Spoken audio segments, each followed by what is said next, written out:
Musab voice کے معزز ناظرین السلام علیکم۔ تو آپ سے گزارش ہے کہ ویڈیو کو آخر تک دیکھیں، شکریہ۔ تو چلیے دوستو شروع کرتے ہیں۔ حضرت عثمان رضی اللہ عنہ کو اسلام قبول کرنے پر کون سی تکلیف دی گئی؟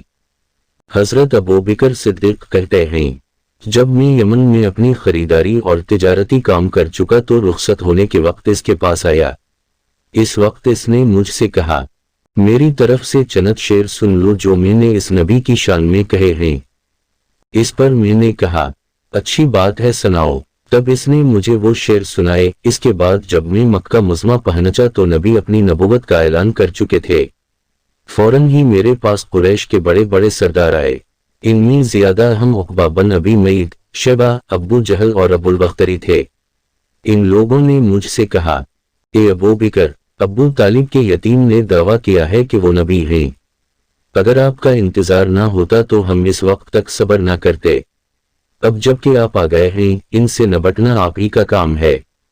اور یہ بات انہوں نے اس لیے کہی تھی کہ حضرت ابوبکر رضی اللہ عنہ نبی کریم کے قریبی دوست تھے۔ ابوبکر فرماتے ہیں کہ میں نے اچھے انداز سے ان لوگوں کو ٹال دیا اور خود آپ کے گھر پہنچ کر دروازے پر دستک دی۔ آپ باہر تشریف لائے۔ مجھے دیکھ کر آپ نے ارشاد فرمایا، اے ابوبکر، میں تمہاری اور تمام انسانوں کی طرف اللہ کا رسول بنا کر بھیجا گیا ہوں، اس لیے اللہ تعالی پر ایمان لے آؤ۔ آپ کی بات سن کر میں نے کہا، آپ کے پاس اس بات کا ثبوت ہے؟ آپ نے میری بات سن کر ارشاد فرمایا، اس بولے کہ وہ شعر جو اس نے آپ کو سنائے تھے۔ یہ سن کر میں حیران رہ گیا اور بولا، میرے دوست، آپ کو ان کے بارے میں کس نے بتایا؟ آپ نے ارشاد فرمایا، اس عظیم فرشتے نے جو مجھ سے پہلے بھی تمام نبیوں کے پاس آتا رہا ہے۔ حضرت ابوبکر صدیق نے عرض کیا، اپنا ہاتھ لائیے، میں گواہی دیتا ہوں کہ اللہ کے سوا کوئی معبود نہیں اور یہ کہ آپ اللہ کے رسول ہیں۔ آپ میرے ایمان لانے پر بہت خوش ہوئے، مجھے سینے سے لگایا۔ پھر کلمہ پڑھ کر میں آپ کے پاس سے واپس آ گیا۔ مسلمان ہونے کے بعد حضرت ابوبکر صدیق نے جو سب سے پہلا کام کیا وہ تھا اسلام کی تبلیغ۔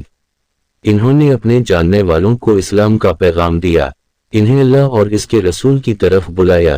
چنانچہ ان کی تبلیغ کے نتیجے میں حضرت عثمان بن عفان مسلمان ہوئے۔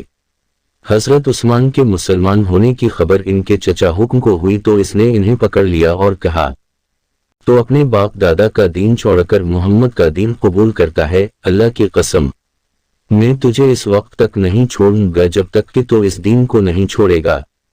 اس کی بات سن کر حضرت عثمان غنی نے فرمایا، اللہ کی قسم، میں اس دین کو کبھی نہیں چھوڑوں گا۔ ان کے چچا نے جب ان کی پختگی اور ثابت قدمی دیکھی تو انہیں دور میں کھڑا کر کے تکالیف پہنچائیں۔ حضرت عثمان ثابت قدم رہے۔ حضرت عثمان کی فضیلت میں ایک حدیث میں آیا ہے کہ نبی کریم نے فرمایا، جنت میں ہر نبی کا ایک رفیق یعنی ساتھی ہوتا ہے اور میرے ساتھی وہاں عثمان بن عفان ہوں گے۔ حضرت ابوبکر نے اسلام کی تبلیغ جاری رکھی۔ آپ کی کوششوں سے حضرت عثمان کے بعد حضرت زبیر بن العوام بھی مسلمان ہو گئے۔ اس وقت ان کی عمر 8 سال تھی۔ اسی طرح حضرت عبد الرحمن بن عوف بھی حضرت ابوبکر صدیق کی کوشش سے مسلمان ہوئے۔ جاہلیت کے زمانہ میں ان کا نام عبد العقبہ تھا۔ نبی کریم نے آپ کا نام عبد الرحمن رکھا۔ یہ عبد الرحمن بن عوف کہتے ہیں، امیہ بن خلف میرا دوست تھا۔ ایک روز اس نے مجھ سے کہا، تم نے اس نام کو چھوڑ دیا جو تمہارے باپ نے رکھا تھا؟ جواب میں نے کہا، ہاں چھوڑ دیا۔ یہ سن کر وہ بولا، میں رحمن کو نہیں جانتا، اس لیے میں تمہارا نام عبداللہ رکھتا ہوں۔ چنانچہ مشرق اس روز سے مجھے عبداللہ کہہ کر پکارنے لگے۔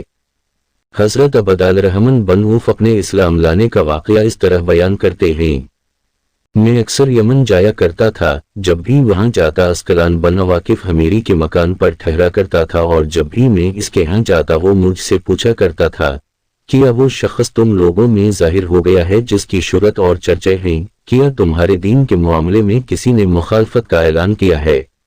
میں ہمیشہ یہی کہا کرتا تھا کہ نہیں، ایسا کوئی شخص ظاہر نہیں ہوا۔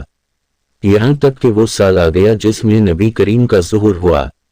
میں اس سال یمن گیا تو اسی کے یہاں ٹھہرا۔ اس نے یہی سوال پوچھا، تب میں نے اسے بتایا، ہاں ان کا ظہور ہو گیا ہے، ان کی مخالفت بھی ہو رہی ہے۔